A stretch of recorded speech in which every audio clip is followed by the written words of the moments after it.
বুধবার সন্ধ্যায় কালিয়াচক থানা মোড় থেকে চৌরঙ্গি এলাকায় কালিয়াচকের 3টি ব্লক নিয়ে ডিওয়াইএফআই এর মিছিল হয়। আগামী 28শে মার্চ ডিওয়াইএফআই নেতৃত্বে শিক্ষা কর্মসংস্থান সহ একাধিক দাবি নিয়ে উত্তর কন্যা অভিযান অনুষ্ঠিত হবে। তাকে কেন্দ্র করে বুধবার সন্ধ্যায় কালিয়াচক থানা মোড় থেকে চৌরঙ্গি এলাকায় কালিয়াচকের 3টি ব্লক নিয়ে ডিওয়াইএফআই এর মিছিল হয়।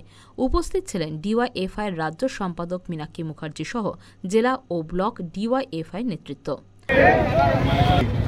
আর যখন থাকে না, পরিযায়ী শ্রমিকরা যখন বাইরের রাজ্যে পড়ে থাকে, সরকারের কাছে যখন কোনো প্রশ্নের উত্তর থাকে না, তখন পুলিশ দিয়েই আন্দোলন দমানো হয়। আরজি করেও দেখেছি, যাদবপুরেও দেখছি, আর এখন তো পুলিশি নির্যাতন টোটোওয়ালা অটোওয়ালাদের উপরেও চলে এসছে।